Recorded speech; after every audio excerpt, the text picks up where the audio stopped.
안녕하세요. 열린 요양보호사교육원 장희영 강사입니다. 이번 시간에 요양보호사 국가고시 대비하여 응급상황대처 수업 진행해 보도록 하겠습니다. 자, 응급상황이 생기면 일단 너무 긴장을 하실 겁니다. 그래서 응급상황이 생기면 응급처치를 하셔야 하는데 처치 시에 기본적으로 돕는 방법이 있어요. 어떻게 해야 되는지 한번 보겠습니다. 첫 번째는 응급처치 교육을 가장 많이 받은 사람의 지시를 따라주시면 되겠고요. 두 번째는 이제 긴급을 요하는 대상자 순으로 처치를 합니다. 세 번째는 대상자를 가급적 옮기지 않습니다. 이 내용 상당히 중요하죠. 그리고 119 등의 안내에 따라주시면 되겠습니다. 자, 네 번째는 이제 의료인에게 인계할 때까지 절대 응급처치를 중단해서는 안 되는 내용 하나 체크해 주시고요. 자, 그리고 다섯 번째는 우리 요양보호사님 외용약품이다 그러면 바르는, 뿌리는 이런 약품들은 사용할 수가 있고 또 대상자가 사용하는 상비약품도 사용할 수가 있습니다. 여섯 번째는 대상자에게 손상을 입힌 화학약품이나 약물 또는 잘못 먹은 음식이나 구토물도 같이 병원에 가져가 주셔야 합니다. 마지막으로 일곱 번째는 대상자의 증거물이나 소지품을 보존합니다. 자, 이제 응급상황 대처에 질식에 관한 내용을 살펴보겠습니다. 질식이라는 것이 무엇인가요? 하면 호흡기로 뭔가 음식물이나 이물질이 들어간 것입니다. 그래서 숨을 쉬지 못하는 상태, 이것을 질식이라고 하는데요. 이때 이제 대상자의 주요 증상은 지금 여기 아래 그림에서와 같이 갑자기 기침을 하고 지금 괴로운 표정을 짓고 계시죠. 자, 이렇게 괴로운 표정을 이렇게 지으면서 목을 조르는 듯한, 우리가 머리가 아프면 머리를 짚잖아요. 이렇게 머리를 잡지 않습니까? 그리고 배가 아프면 배를 부여잡죠. 지금은 숨을 못 쉬고 괴로우니까 목을 이렇게 조르는 듯한 자세를 하게 됩니다.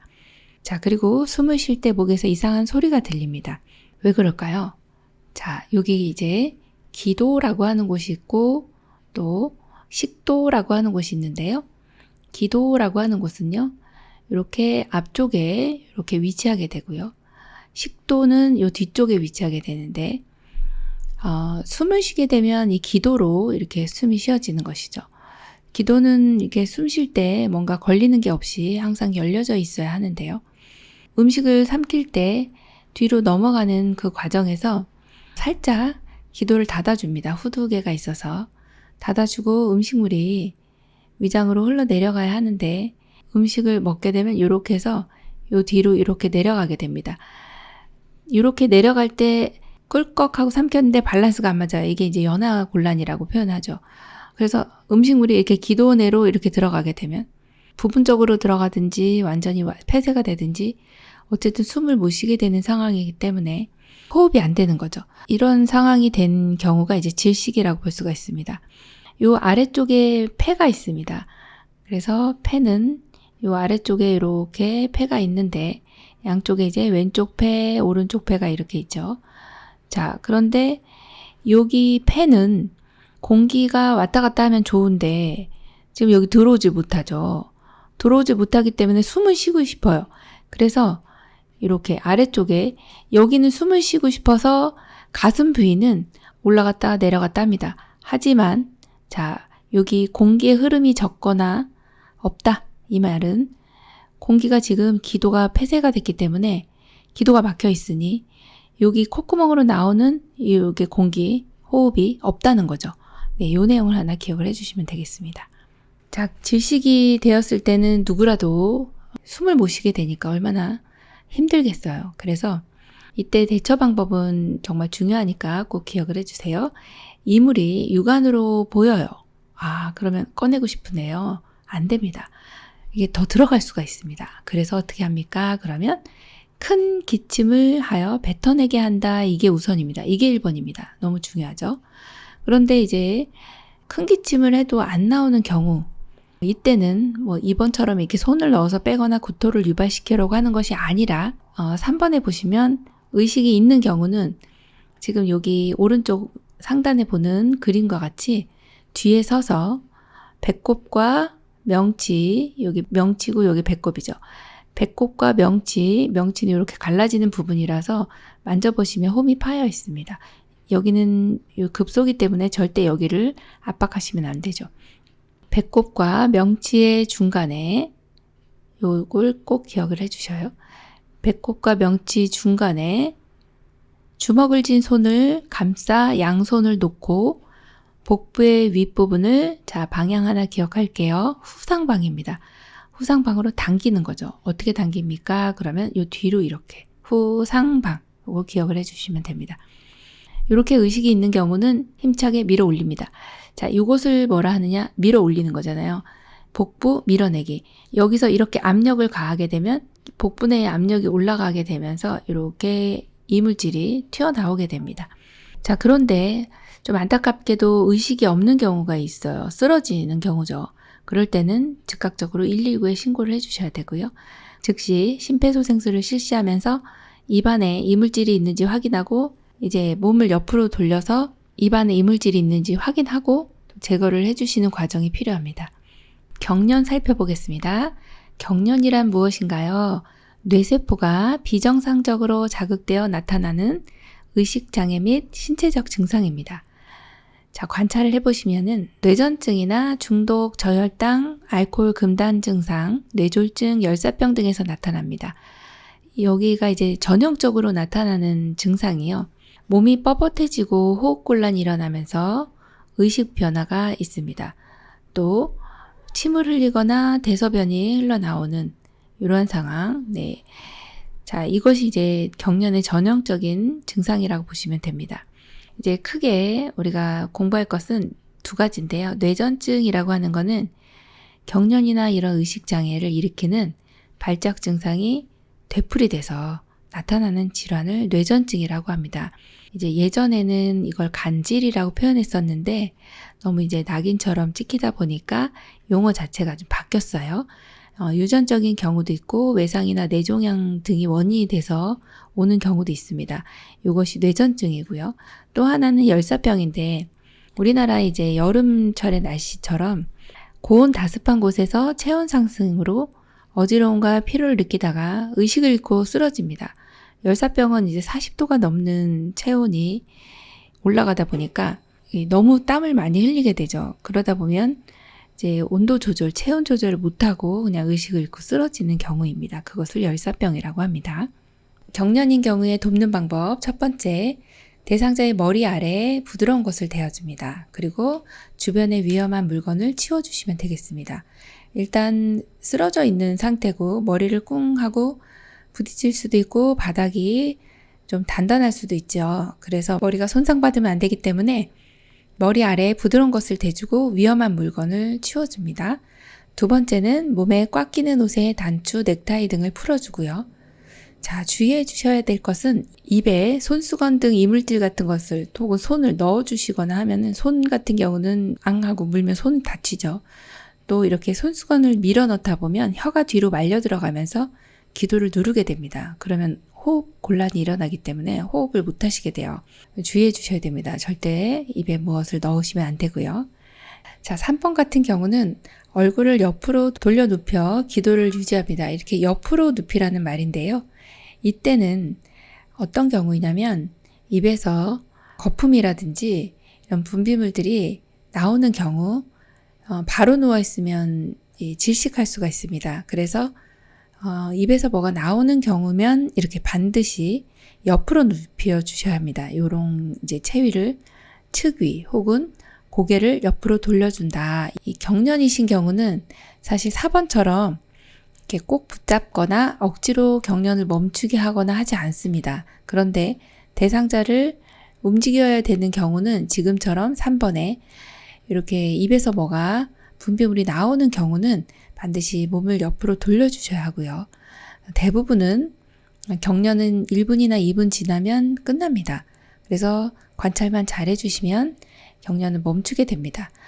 자, 그런데 5번 같이 경련성 질환이 없던 뇌전증 같이 이렇게 반복적으로 되풀이되는 경우라면 1, 2분이면 끝나서 그대로 관찰만 해주시면 되지만 처음 있는 경련입니다.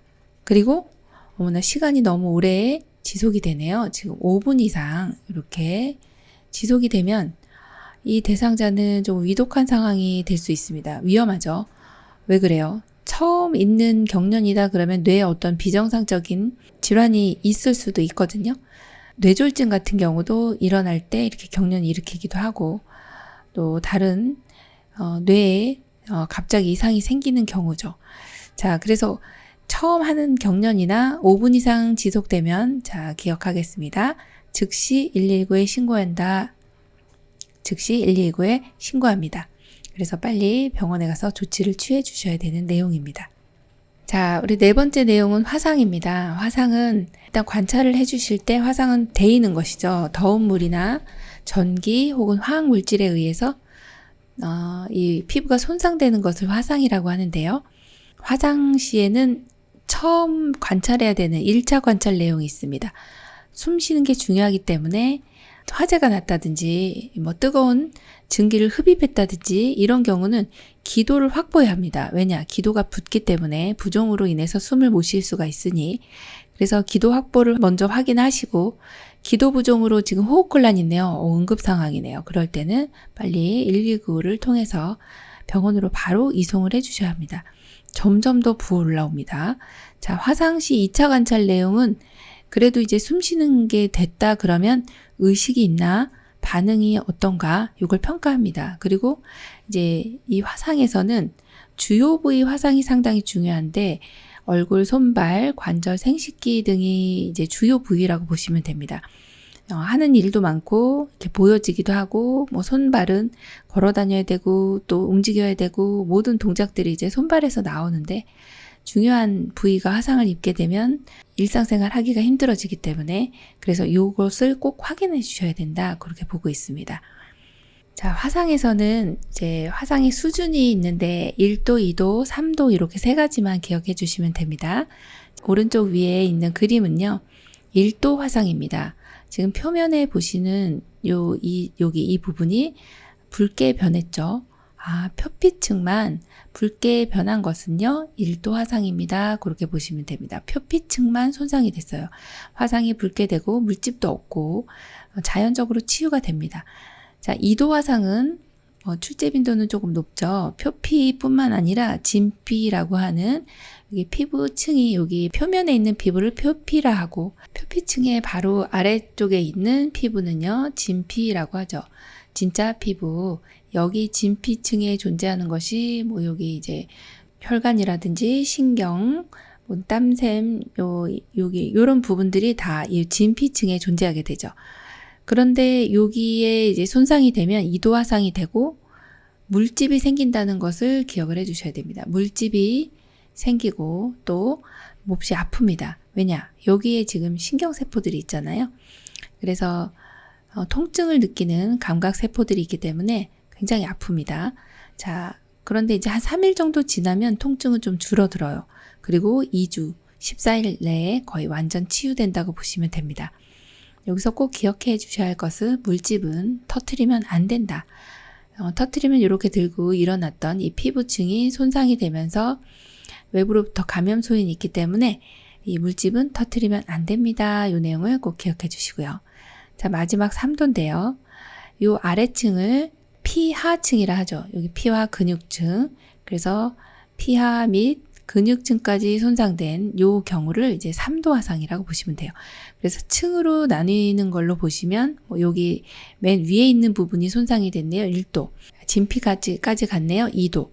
그 다음에 피하하고 근육까지 손상이 됐어요. 그러면은 3도. 이렇게 1, 2, 3도를 구분을 해주시면 되겠죠. 자, 여기는 감각이 이제 없어집니다. 이 신경층이 완전 다 손상이 됐기 때문에 그렇습니다. 두꺼워지고 손상된 진피는 재생되지 않습니다. 그래서 3도 화상인 경우는 중증이다라고 하면은 전문 화상병원이라든지 전문병원에서 치료를 꼭 받아주셔야 되는 내용이 이제 3도 화상으로 보시면 되겠습니다. 자, 화상 같은 경우는 우리 어르신들이 관절염을 앓고 있고 또 주의력이 떨어지시고 하기 때문에 주전자 같은 거 잘 놓치시고요. 그리고 감각 기능이 떨어지시기 때문에 이 전기장판 같은 데서도 막 화상을 입고 그러세요. 그래서 화상은 좀 빈도수가 높기 때문에 출제도 자주 되는 편입니다. 자, 돕는 방법 꼭 기억합니다. 첫 번째는 15분 이상 찬물에 담급니다. 자, 이 내용이 시험에 많이 나옵니다. 보통은 막 흐르는 수돗물에다 쫙 하고서 이렇게 대시는데 사실 그렇게 되면 이미 손상된 이 피부 조직에 더 손상을 가중시키는 내용이라고 보시면 됩니다. 그리고 화상 부위는 깨끗한 물수건으로 감싸주시면 되겠습니다. 자, 두 번째는 이게 붙은 옷 같은 경우에 옷 위로 찬물을 붓습니다. 얼음물이 아니라 찬물이죠. 자, 벗기기 힘든 의복은 잘라내고 장신구는 빨리 뺍니다. 요게 이제 장신구를 빨리 빼야 되는 이유는 부종 때문에 그렇죠. 자, 그리고 3번은 너무나도 여기 실수 많이 하실 수가 있는데 예전에는 간장기름, 된장, 핸드크림, 치약 이런 거 바르셨는데요. 네, 오히려 감염소이 높아지기 때문에 절대 발음이 안 되시고요. 네 번째는 감염 위험이 있기 때문에 자, 나오죠. 화상 부위 만지는 거 안 되고요. 물집도 터트리면 안 됩니다. 그거 기억해 주셔야 됩니다. 자, 그리고 다섯 번째는 얼굴이나 입술에 화상을 입었을 때나 가스를 마신 경우는 빨리 병원으로 가셔서 치료를 받아주셔야 되겠습니다. 다섯 번째 나와 있는 내용은 골절입니다. 자, 골절의 증상을 보시면 이제 뼈가 부러지는 것이죠. 신체의 양쪽이 다릅니다. 또 통증 부위가 부종을 일으키고 기능이 상실됩니다. 부러졌기 때문에 못 쓰는 거죠. 움직이지 못합니다.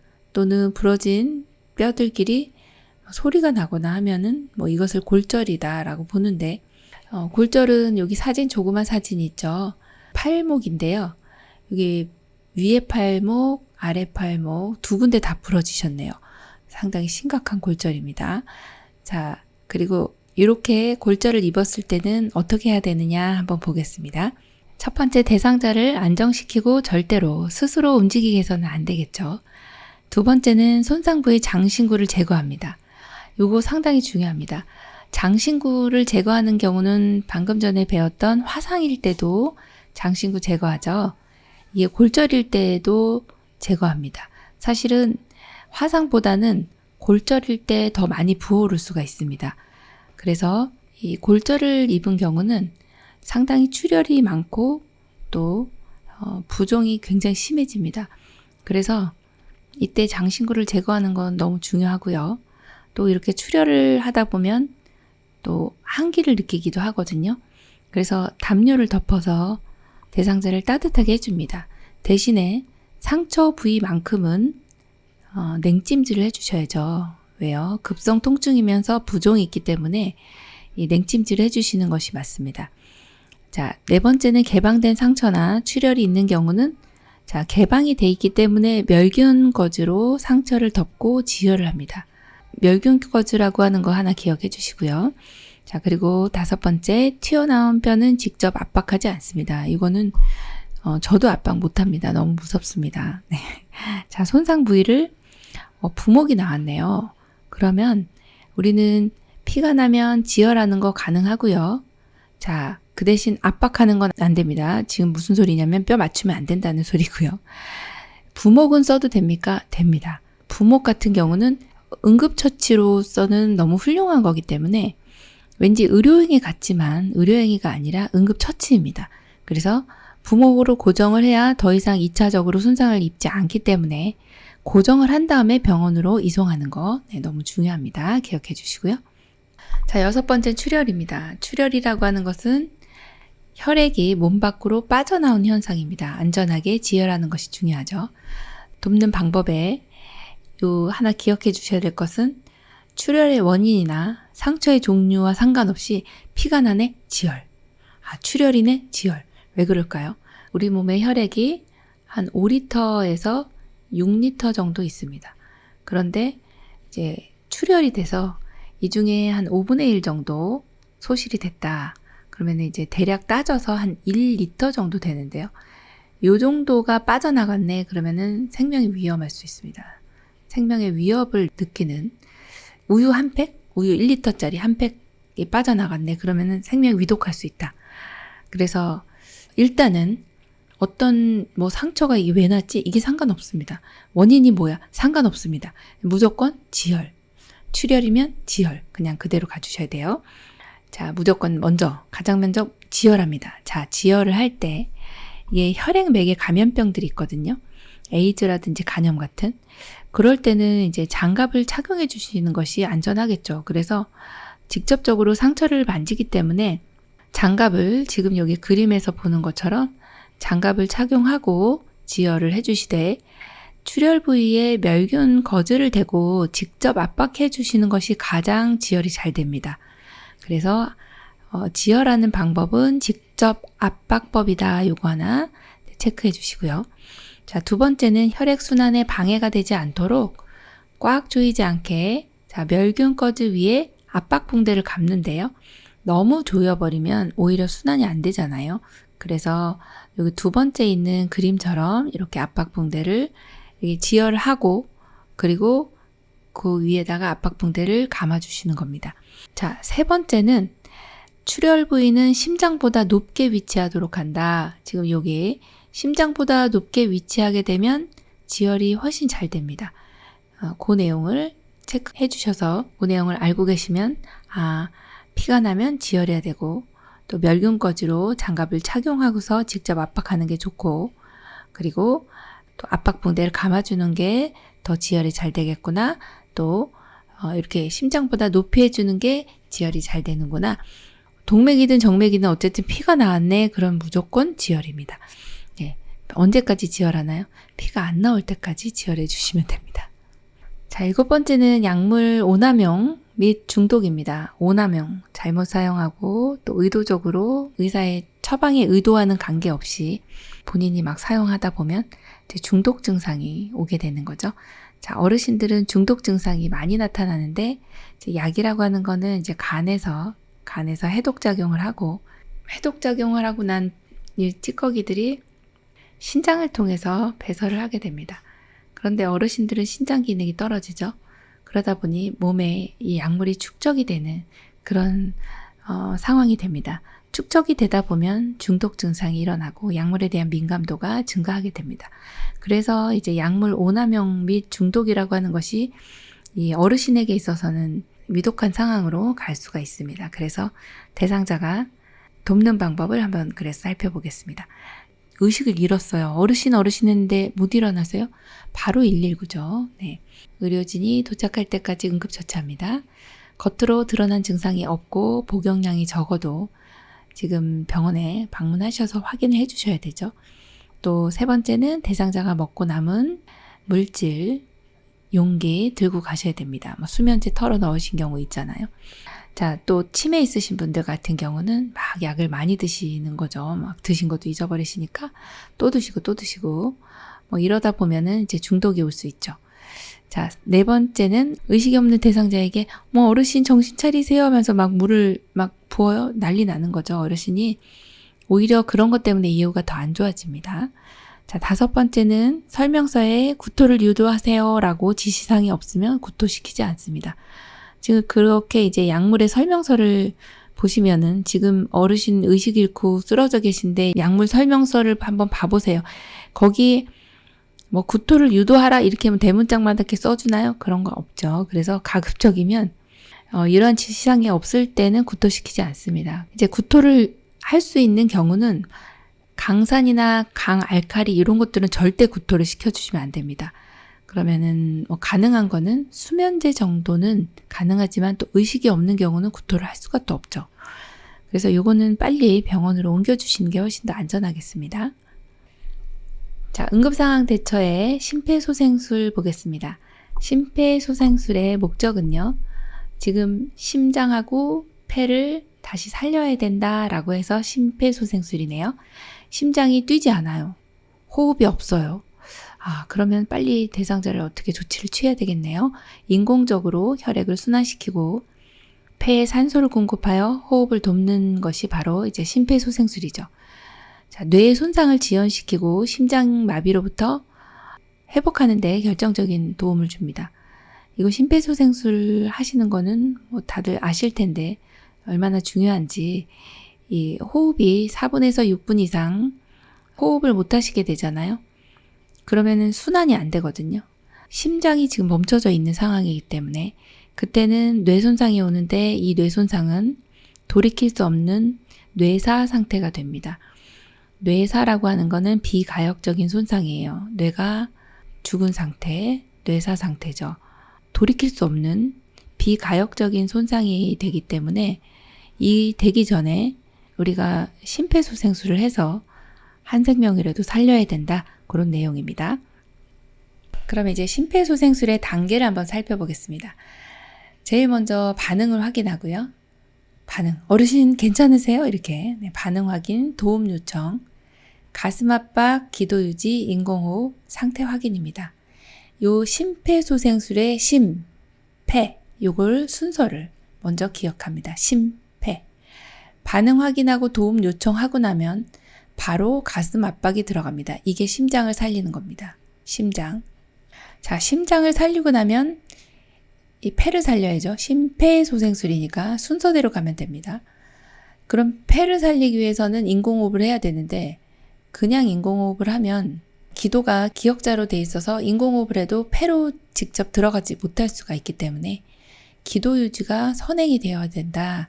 그래서 인공호흡 전에 기도 유지가 들어가는 거 하나 기억해 주시고 그리고 나면 이제 상태를 마지막으로 확인해 주시면 되겠습니다. 자, 그럼 반응 확인하는 내용부터 살펴보겠습니다. 대상자에게 접근하기 전에 현장이 안전한지 확인하고요.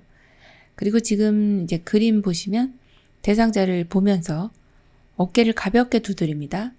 우리 몸에 있는 여기 어깨뼈가 가장 단단한 뼈이기 때문에 두드리면서 살짝 가볍게 두드립니다. 막 흔들면 안 되죠.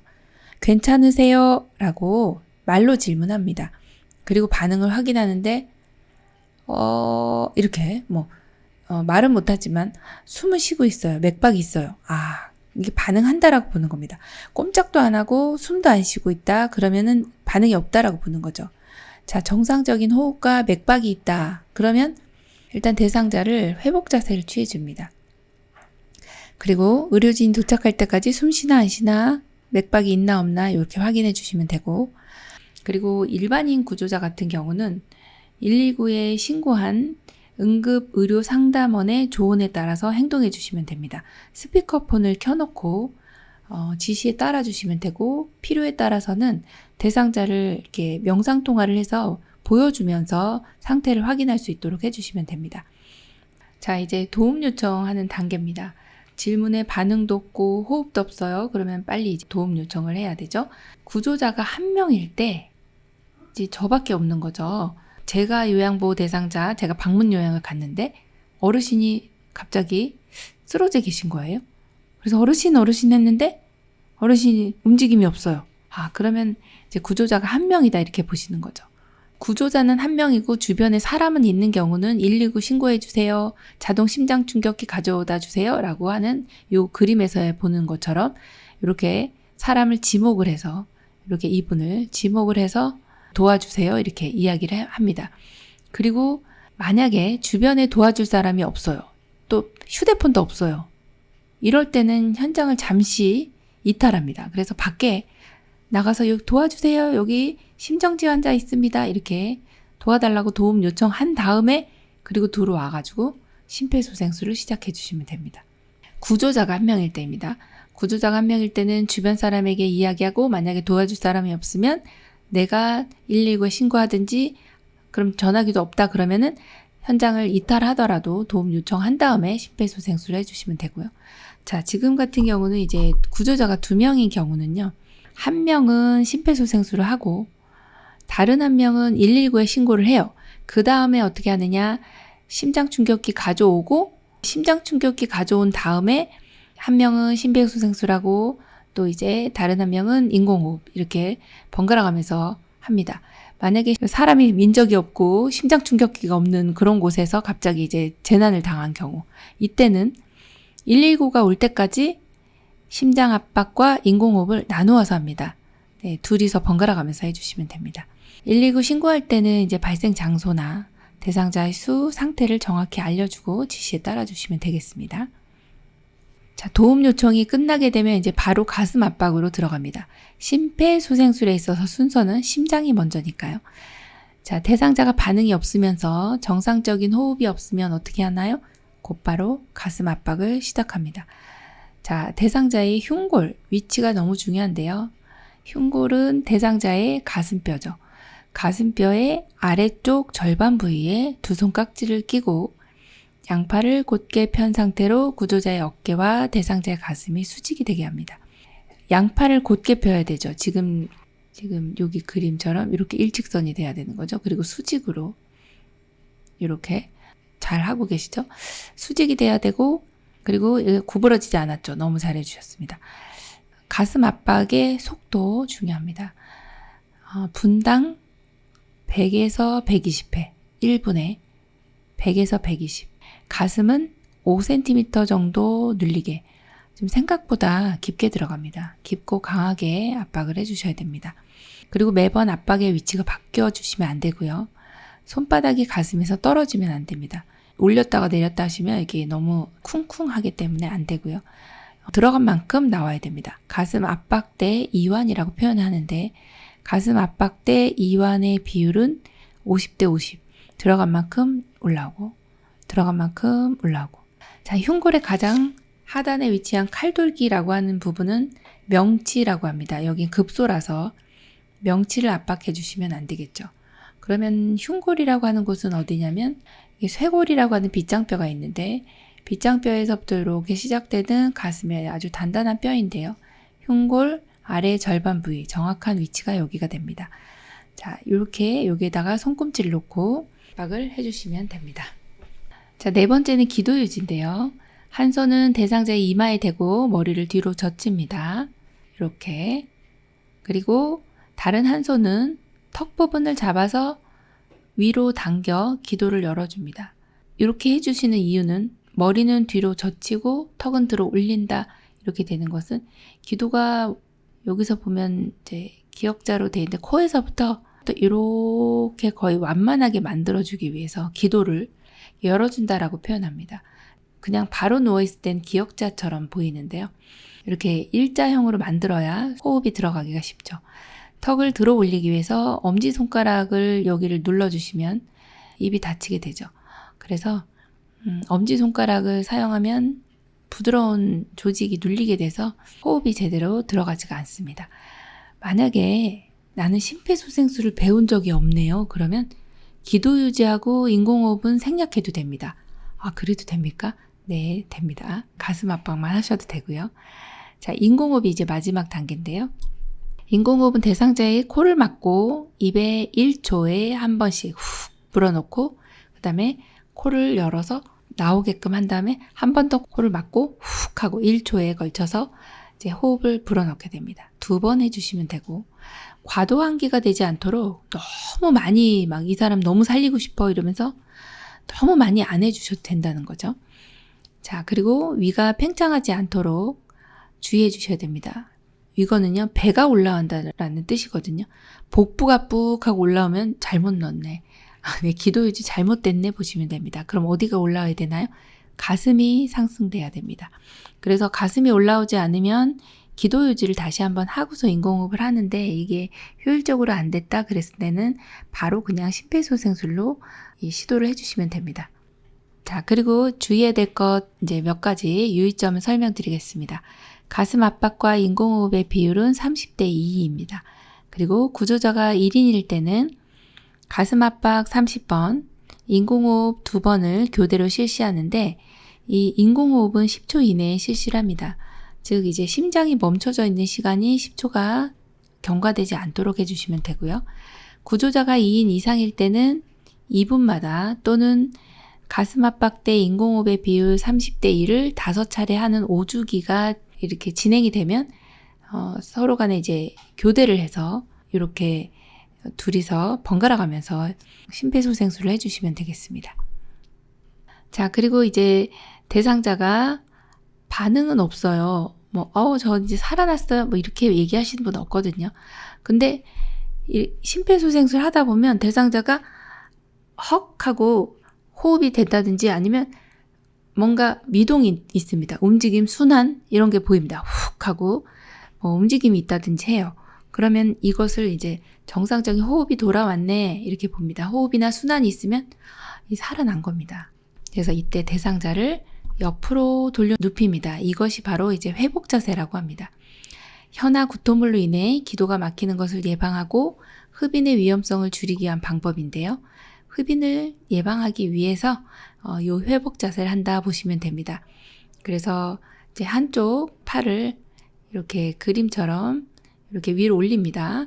그리고 반대 손을 얼굴에다 대고 몸을 이제 어깨와 다리 쪽을 잡으시고요. 이렇게 옆으로 돌려 눕히면은 대상자가 이제 흡인이 되지 않기 때문에 이 자세를 취해 주시면 되겠습니다. 이것이 이제 회복 자세구나 보시면 됩니다. 자, 심폐소생술 하실 때 가슴 압박만 해도 된다 말씀드렸죠. 손으로만 하는 심폐소생술이거든요. 인공호흡은 하지 않고 가슴 압박만을 시행하는 심폐소생술입니다. 이거는 보건의료인이 아닌 일반인이 실시한다 이렇게 보는 심폐소생술법입니다. 가슴 압박 소생술이죠. 이제 마지막으로 자동 심장 충격기에 대한 내용 살펴보겠습니다. 이제 자동 심장 충격기라고 하는 것은 심장이 지금 멈춰져 있는 상태에서 심장에는 자체적인 전기 자극을 스스로가 주거든요. 그래서 여기서 한번 짝, 여기서 한번 짝. 그러면 심장이 수축 이완을 하면서 일평생 뛰어줍니다. 근데 이 전기 자극이 확 없어진 거예요. 왜 없어졌어요? 뭐 과로 혹은 심장 이상 아니면 뭐 고압전류에 노출이 된다든지 했을 때 심장이 확 멈춰버린 거죠. 그러면은 일단 오늘 배웠던 내용 심폐소생술을 해서 이게 압박을 시켜주면 심장이 수축 이완을 도와주는 거거든요. 순환을 도와주는 거예요. 근데 그거보다 훨씬 더 효과적인 것이 바로 자동 심장 충격기입니다. 심장이 한 번 뛸 만큼의 전기를 딱 주면은 한 대 딱 때려주면 얘가 아이고 깜짝이야 이러면서 이제 다시 일을 하기 시작합니다. 그럼 한번 전기 자극 한 번 줬을 때 돌아왔잖아요. 그럼 또 다시 계속 뛰게 됩니다. 자동 심장 충격기의 사용 순서를 보시면 이거는 전기로 가는 거예요. 전원이 없으면 작동을 안 합니다. 그래서 처음이 전원 켜기. 그리고 패드를 부착해야 지금 심장에 전기도 자극시켜주고 전기도 주고 리듬도 분석하고 합니다. 그래서 패드 부착이 두 번째입니다. 세 번째는 심장 리듬을 분석합니다. 진짜 뛰나 안 뛰나 내가 알 수가 없죠. 그래서 이 기계가 다 분석을 해줍니다. 고맙게도. 자, 그리고 나면 제세동을 시행합니다. 이게 아주 제일 중요한 내용이죠. 자동 심장 충격. 이것을 제세동이라고 하죠. 제세동은 이제 심장이 뛰는 이 그래프를 우리가 그려봤을 때 이렇게 EKG라고 하는 이 그래프가 이렇게 뛰게 되는데 이제 지금 심장 상태 안 좋아지죠. 자, 안 도와주면 이렇게 바들바들 떨고 있는 이 상태. 나 떨고 있니? 예. 세동입니다. 미세하게 움직임이 있다 이거죠. 이거 심정지 가기 전에 움직임입니다. 세동이 뜨면 이거 제거해야 됩니다. 그래서 제세동이라는 표현을 쓰는데 너무 어려우니까 심장 충격이라는 말을 쓰게 됩니다. 그래서 이제 심장 충격기라고 바뀌었죠. 그래도 시험에는 제세동이라고 하는 것도 나오게 됩니다. 자, 이렇게 심정지 상태에서 전기 충격을 한번 딱 주면 세동을 제거했잖아요. 그러니까 다시 뛰기 시작하는 거죠.